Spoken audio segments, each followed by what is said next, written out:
Capitán del vuelo: Zaharie Ahmad Shah. 239 personas, 227 pasajeros, el resto era tripulación. El vuelo: MH370. El vuelo de Malaysia Airlines desaparece del radar el día 8 de marzo del 2014. Se trataba de un vuelo de Kuala Lumpur a Pekín. El 7 de marzo a las 11:40 de la noche, los pasajeros listos para abordar. A las 12:41 am del 8 de marzo, despegó y se dirigía al mar del sur de China. A la 1:20 de la madrugada, el avión desaparece del radar. El avión estaba por salir del espacio aéreo de Malasia para después continuar con el siguiente grupo de controladores de Vietnam. Es decir, siempre que una aeronave hace la transición de un espacio aéreo de algún país al espacio aéreo de otro país, se ceden los controles por parte de los controladores de un país al del otro país. En este espacio aéreo, en esta breve ventana de tiempo, es cuando el avión desaparece del radar. Se trabajó durante toda la madrugada, llamaron a los países aledaños y a todos los lugares posibles donde pudo haber comunicación, Hong Kong o en algún lugar de China. Ya cerca de las 6:30 de la mañana se empezó a difundir la noticia por todo el mundo y por supuesto la presión en redes sociales con el Pry for MH370. Mientras todo ardía en redes sociales, la cadena de noticias CNN se comunicaba ya con el vicepresidente de operaciones de Malaysia Airlines para que pudiera dar una versión oficial o lo más apegado oficial posible de los hechos, así como revelar alguna de los datos que solo avivaron más la especulación y la intriga, como por ejemplo que el avión solo tenía 7 horas de combustible. Entonces, aproximadamente a las 8:30 de la mañana debió haber quedado sin él, así como que hasta ese momento desconocían el paradero del avión. En esa misma mañana se desplegó la operación de búsqueda y rescate, donde la indicación era ir hacia donde se tuvo el último contacto con la nave. Desde redes sociales llegaban muchas teorías, como por ejemplo que habían avistado una gran mancha de aceite en el océano donde fue avistado por última vez en el radar el MH370. Esta mancha de aceite era de un rango de 1 kilómetro. Pero había otras teorías, como por ejemplo que el avión había sido secuestrado o que se había estrellado en alguna jungla, que incluso personas de una plataforma petrolera habían visto una gran explosión. El vicepresidente de operaciones tenía que tomar todas estas teorías pues por ciertas, no podía darse el lujo de descartar alguna de ellas. Mientras tanto, a todos los parientes y amigos que esperaban a sus familiares los mandaron a un hotel a esperar noticias. Hay un testimonio de un familiar donde dice que una chica corrió hacia el grupo de personas donde él se encontraba, mostrándole en su celular una llamada entrante que decía papá. Su papá se encontraba en el MH370, a lo que él respondió gritando "¡Contesta!", no teniendo éxito. Entonces todos intentaron comunicarse con sus familiares. La mayoría tenían en tono de la llamada, o sea, quería decir que sí entraba. La otra gran mayoría decía no tuvieron pues el éxito. Posteriormente todos los familiares desesperados le comunicaron esto al personal de Malaysia Airlines, pidiendo y exigiendo que por favor rastrearan estas conexiones, estas llamadas.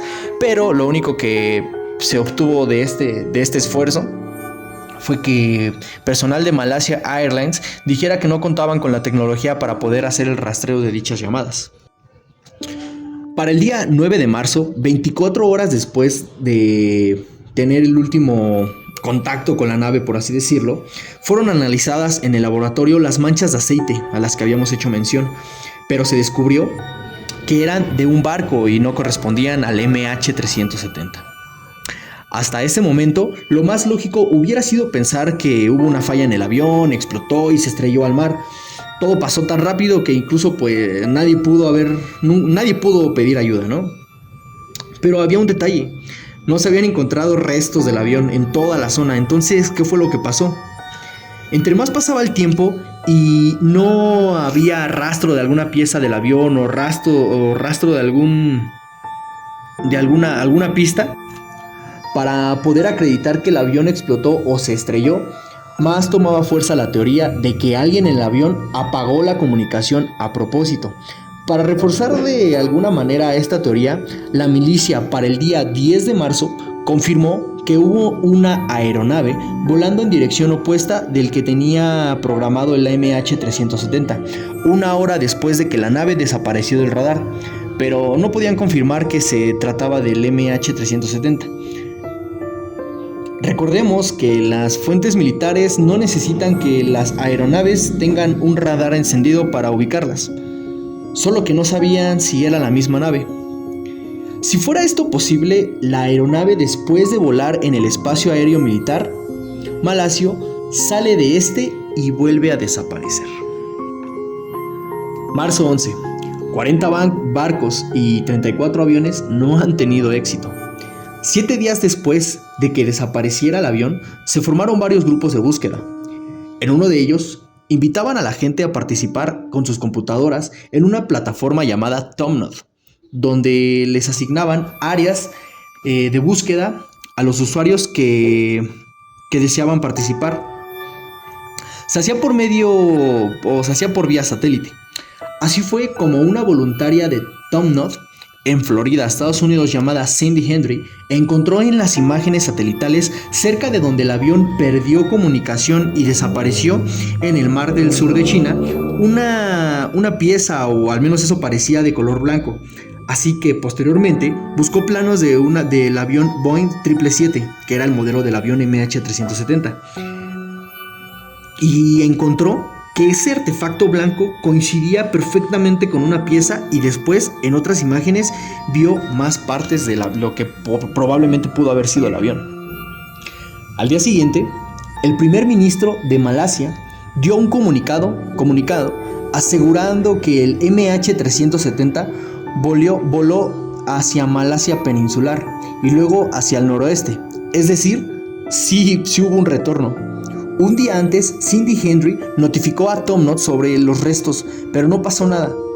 Entonces ella decidió compartir las imágenes satelitales por vía Facebook, compartiéndolo, mandó muchos correos por todas partes, tanto como ella hubiera podido compartir estas imágenes. Entonces, al día siguiente, el primer ministro de Malasia confirmó que la última comunicación que se tuvo con el MH370 fue al salir del espacio aéreo militar, y que gracias a un servicio de comunicación satelital llamado Inmarsat tenía equipo a bordo del avión, y se comunicaba con un satélite ubicado en el Océano Índico.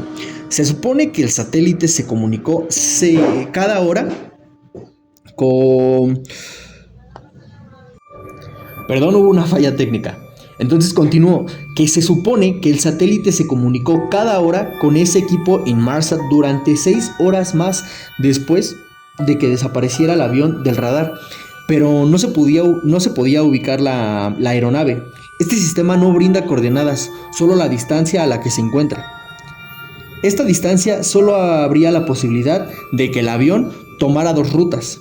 La primera era hacia el norte, en Asia Central, y pudo haber aterrizado en Kazajistán, por ejemplo. Y la segunda era al sur, donde solo hay nada, solo se encuentra el océano. El día 16 de marzo, el primer ministro nuevamente ofrece una rueda de prensa, donde confirma que se retomó más información por parte de la División de Investigación de Accidentes Aéreos del Reino Unido. Se hizo un nuevo análisis y se encontró que Inmarsat ha determinado que el MH370 voló hacia el sur, donde no hay posibilidad alguna de aterrizaje, y determinó que el avión sí fue hacia el sur. Para este punto, después de esa rueda de prensa, no se desplegó ya ningún tipo de búsqueda y rescate, ya no se hicieron más cálculos, ya no hubo más por tratar de dar con la ubicación del avión. Entonces, con esto se pudo haber dado por concluido el asunto, pero después, unos limpiadores de playa franceses, el día 29 de julio del 2015, encontraron lo que parecía una enorme hoja de metal blanco. Los limpiadores contactaron al gobierno francés.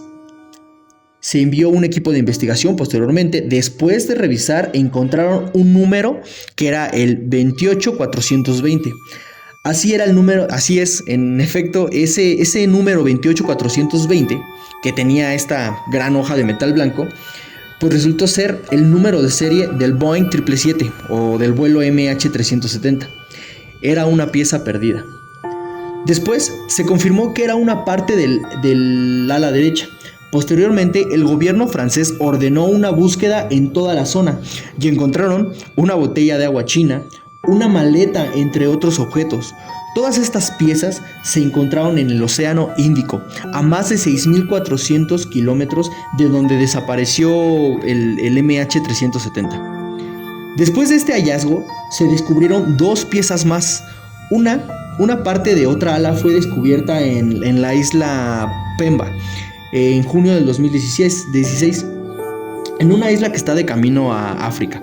Así como también en el Mauricio, así se llama el lugar, en el Mauricio, otro territorio francés en el Océano Índico, en mayo de 2016.